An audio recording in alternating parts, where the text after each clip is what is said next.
bawal magpa-shockwave kapag mayroong active na urinary tract infection. Okay? Kaya dun sa mga pasyente na pinapa-shockwave, we make sure that these patients get adequate treatment for their urinary tract infection so that it can be cured or it can be controlled. Kasi medyo delikado ang shockwave lithotripsy kapag merong active na UTI. Okay? Sa mga hindi pamilyar, ang shockwave lithotripsy, siya yung non-invasive way of obliterating stones and removing them from the body. Okay? Ito yung this is just an illustration of how shockwave lithotripsy works. Okay? Ito, okay. This is the kidney. Inside are the kidney stones. Yan. Yung mga represented by the circular objects inside the kidney. So dito merong 1, 2, 3, 4, 5, 6. 1, 2, 3, 4, 5, 6, 7, 8, 9. 9 kidney stones. 9 small stones. Tapos babatuhan siya ng focused shockwaves directly to the stones with the goal of obliterating the stones into smaller pieces like this na magkakasya sa ureter at bababa siya naturally. So, ang trabaho lang ng shockwave ay durugin yung stones.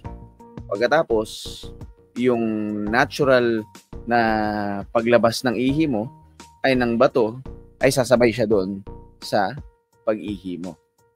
Okay? Ganito yung posisyon ng patient kapag sinashockwave. Nakahiga yung patient, merong x-ray or ultrasound na ginagamit para i-locate yung exact position ng kidney stone para doon ma-focus yung shockwave mismo. Doon binabato sa loob mismo ng kidney. Nakikita nyo to? This small device, that's the shockwave generator. Okay? Na nakadikit doon sa balat ng patient. At doon kinoconduct yung mismong shockwave. So parang ganyan yung idea niya. Binabato niya yung shockwave na ganon. Tapos, sa loob ng kidney, ganyan yung itsura niya. Tatamaan niya mismo yung kidney stone. Tapos, babasagin niya ganyan. I-obliterate niya. Okay. Balik tayo sa tanong. Dun sa statement, bawal magpa-shockwave ang merong UTI. Bakit? Kasi merong ganito. Risk, number 1, risk of bacteremia. Pwedeng kapag nagkaroon ng small wounds sa loob ng kidney, tapos meron kang active UTI, pwede mo absorb yung bacteria at yung active part ng bacteria at kumalat sa dugo mo at pwede kang maging septic, magkaroon ng sepsis. So, hindi talaga basta-basta agad ginagawa yung shockwave. And it can cause inflammation and swelling. Sipin mo, meron ng infection, dadagdagan mo pa ng pamamaga ng kidney at ng ibang parts ng kidney, even the vessels, pwede magkaroon ng swelling. Impaired healing, kasi merong infection. So, hindi malinis yung area, hindi malinis yung loob ng kidney, hindi malinis mismo yung kidney, potentially magkaroon ng sugat, tapos merong infection, hindi yun pabor para sa wound healing. And ito, connected yung number 1 and number 4, spread of infection. It's really unfortunate for some patients kapag merong infection stone. Ibang patients na merong infection stone, pag nabasag yung stone nila,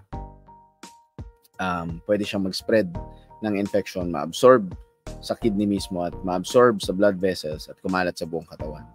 Yung simpleng shockwave lithotripsy lang, pwede magkaroon ng komplikasyon ng sepsis na pwedeng maging life-threatening para sa patient. Okay? Kaya we really make sure that our patients who will undergo shockwave lithotripsy have no infection in their urine, no urinary tract infection, or anywhere in the urinary tract, dapat walang UTI. And if merong infection, we treat the infection first bago sumailalim sa shockwave lithotripsy yung patient. Okay? Kaya iniingatan talaga namin. Kaya huwag kayo magtaka na parang pagpupunta kayo sa doktor, meron na kayong evidence ng CT scan, ng ultrasound, meron po akong bato, Doc. Magandang size for shockwave lithotripsy. Okay, that's good. But kailangan pa rin ng tamang pre-operative preparation na kailangan i-treat yung infection, i-treat yung ibang coexisting problems. Meron ka hypertension, diabetic ka, dapat controlled lahat yun. Dapat pag sumalang ka sa shockwave, lithotripsy, yung focus lang is yung treatment ng kidney stone. Okay? So, if you have any questions regarding shockwave lithotripsy or lithotripsy in general, pagtanggal ng kidney stones, ureteral stones, you can send them here on the comment section or anywhere in my socials. Then let's answer some questions, relevant questions. Okay. Di ba, Doc, yellow ang UTI? What do you mean? Yellow yung kulay ng ihi pag UTI? Ano yung sabihin? Di ba, Doc, yellow ang UTI? Normal ano yun, Normal, pwedeng normal na kulay ng ihi ang yellow. May pigment yun. Pigment yun sa urine. Okay. Pag UTI ba nilalagnat? Magkakaiba ng presentation ng mga pasyente. Pwedeng symptomatic, pwedeng asymptomatic. Kapag meron ng lagnat, we consider it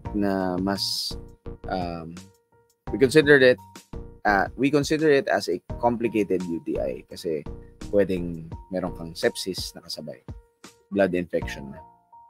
Okay.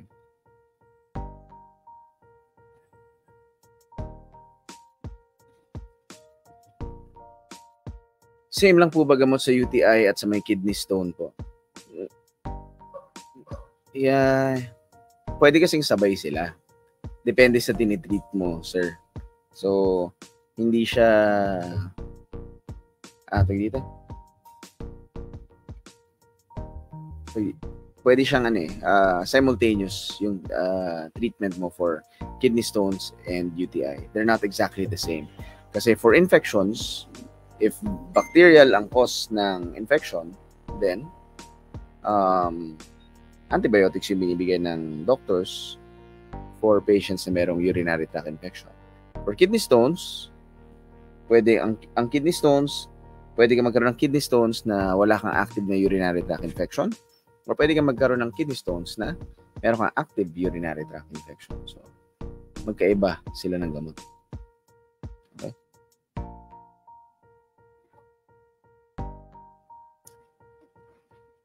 Hanggang kailan po pwede uminom ng potassium citrate? Pwede po ba tuloy-tuloy lang? Mag-follow po kayo sa doktor ninyo na nagbigay nyo kasi minomonitor yun kapag nagbibigay ng medications. Kasi I'm sure your doctors have a goal when they're giving you medications, certain medications.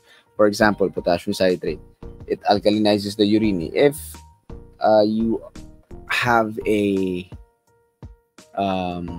you have uric acid stones, you want to alkalinize the urine.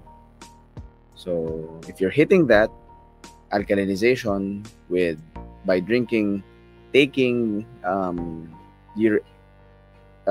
taking potassium citrate, then you have to continue depending on your goal. Kasi merong level ng pH na madidissolve yung bato, uric acid stone in theory, at meron din siyang level ng maintenance medication para meron kang maintenance para to prevent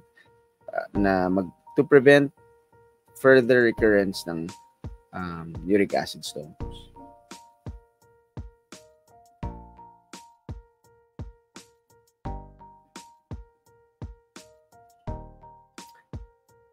Pag may lumabas na parang bato sa pag-ihi ng lalaki, yun na po ba ang kidney stone? Not necessarily. Kasi kapag nailabas yung pag nailabas yung stone sa urethra, nailabas mo sa ihian mo, it can come anywhere from the urinary tract. So, pwedeng galing kidney, pwedeng galing kidney, so kidney stone. Pwede galing ureters or ureteral stone. Pwede galing bladder, so bladder stone. Pero yung lumabas, it's a stone. You just have to submit that for stone analysis para malaman mo kung anong klase siyang stone mismo.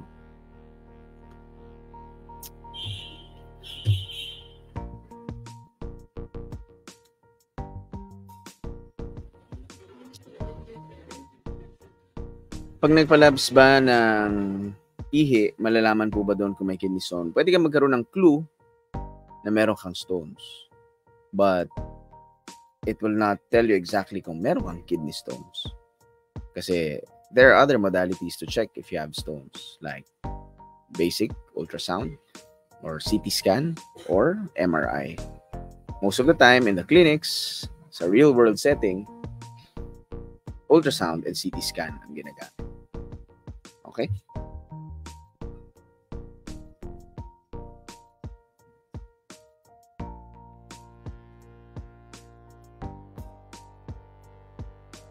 Kidney stone, Doc. Kidney stone, di ba, Doc, kaka-soft drinks? Not necessarily. Pero tulad ng topic kanina, yung sa babae sa Taiwan na nag-milk tea lang ang iniinom, it increases your risk. Sugary drinks increases your risk for kidney stone formation. Okay? So, same with soft drinks. High in sugar. So, same mechanism, di ba? Kakaroon ka daw ng osmotic diuresis, sabi ni Dr. Carlo Trinidad, yung nephrologist natin dito sa Facebook. And you can also have, so essentially you get dehydrated and tumataas din yung bato ng calcium mo sa urine. So when it binds with oxalate, then you get calcium oxalate stones.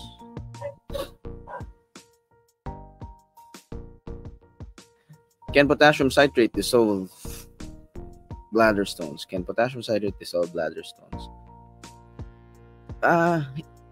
In theory, uric acid stones, merong medical dissolution ng stones. Pwede mo siyang gamitin.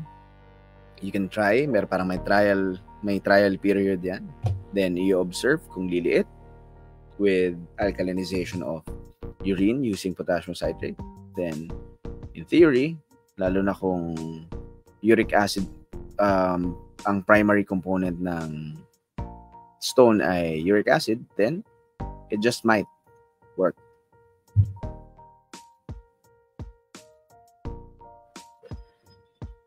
Doc, ano po ideal size ng kidney stone para sa ESWL?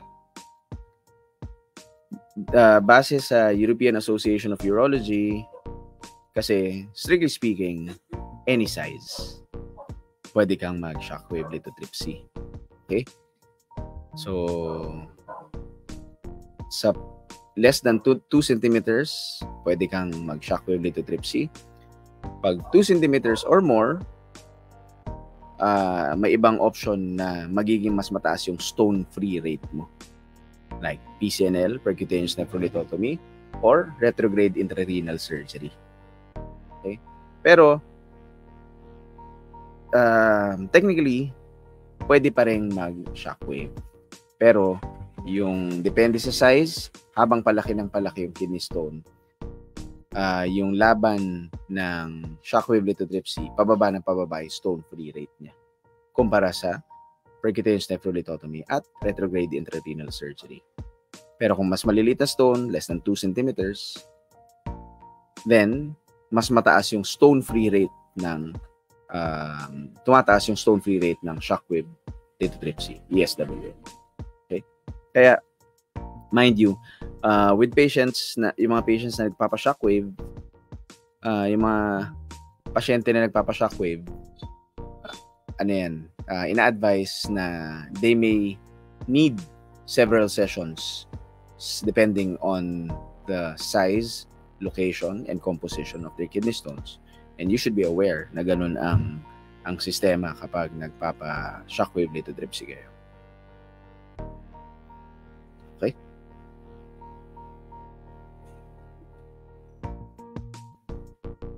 Other questions?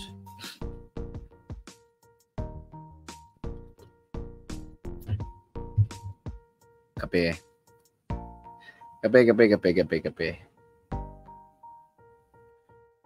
So UTI, Doc, antibiotics talaga ang take. Depende sa cause ng urinary tract infection. Pero most common causes of urinary tract infections are bacterial. Kaya antibiotic yung binibigay.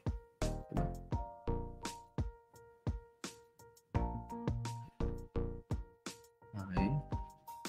You're welcome.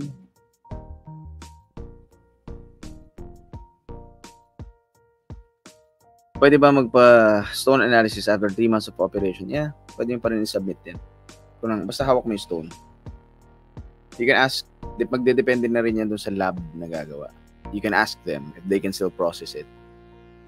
Then, pwede. Kasi oxidized na yan, malamang. Ano yun X-ray diffraction natin yung ginagamit nila dyan.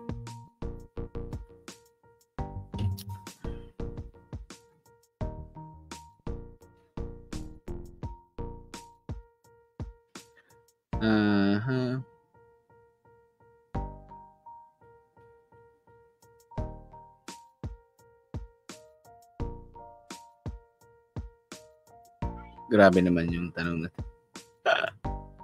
Grabe naman yung tanong na to.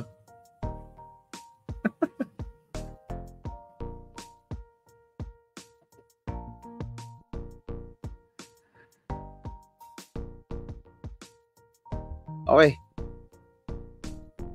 Sige, for specific questions, you can message me here on Facebook, ha?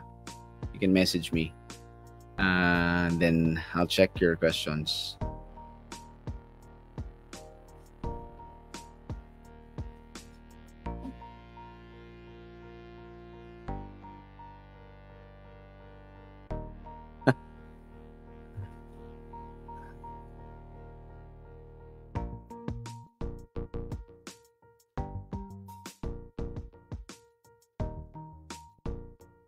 Hindi ko na lang i-honor yung mga product na sinasabi nyo. Medyo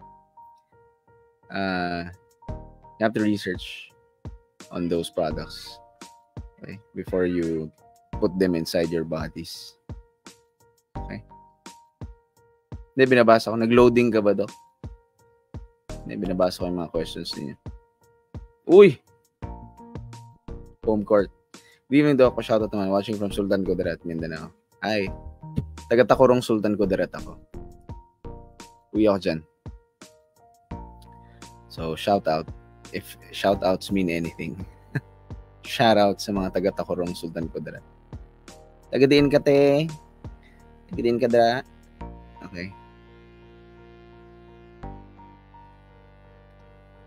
Sige, ito. Sagutin natin. Hindi naman ganun specific. Laki ng stone na to. Nalunod na ako doon sa question mo. So, ang question lang, paiba-iba yung finding nila. Alam nyo, ganito yan. Worldwide naman yung the practice of urology, we're trying to standardize the practice of urology worldwide. Pero there will be differences. Depende sa kung saang lugar ka.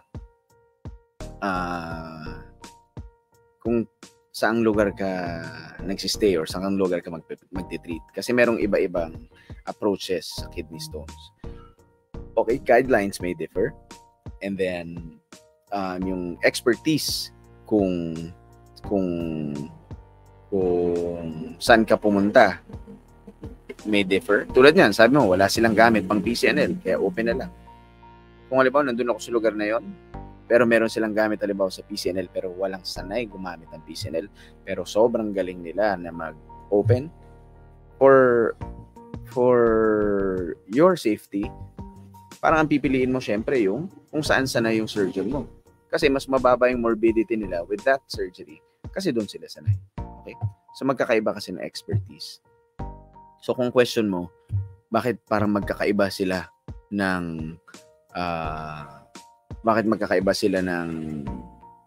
advice? Kasi tulad ng sabi ko sa'yo, shockwave, pwede naman yan sa lahat ng sizes ng stone. Pero syempre, magkakaiba nga sila ng stone free rate. Hindi mo siya basta-basta i-advise sa lahat ng kidney stones, lalo na kung sobrang lalaki ng kidney stones at hindi favorable yung anatomy. Diba? So, magkakaiba lang rin ng approach yung ibang institution siguro. But before you commit to anything, you just make sure that the expertise is there. Okay. Yung mga specific na urologic questions, you can message me para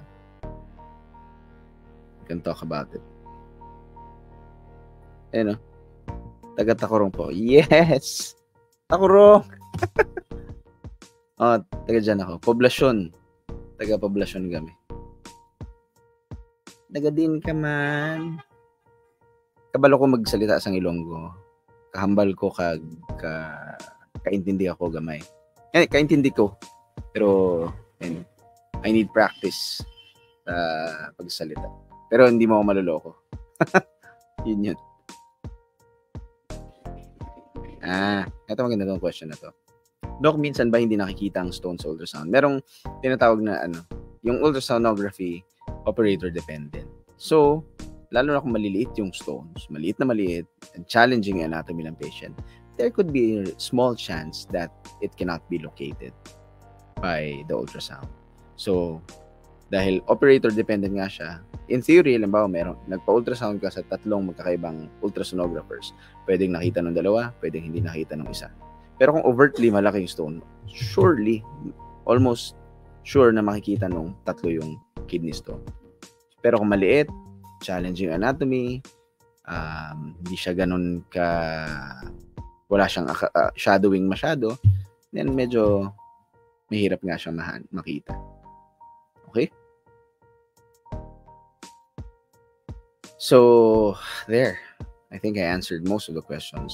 Good discussion here on kidney stones. Nakalimutan ko na tuloy yung yung main question dito sa video na to. Kaya tanggalin ko lang yung comment. Bawal ang shockwave sa may UTI. Okay? So, always remember that. Na if you're undergoing not just shockwave, if you will undergo any surgery of the genitourinary tract, your infection status should be controlled or cured. Kasi you will be at risk of bacteremia, sepsis, infection, poor wound healing kapag meron kang active urinary tract infection. Okay? So, thank you very much for your questions. Ito, last. Meron po bang gising na shockwave, doc, or dapat tulog ka talaga during the procedure? Well, patients are sedated.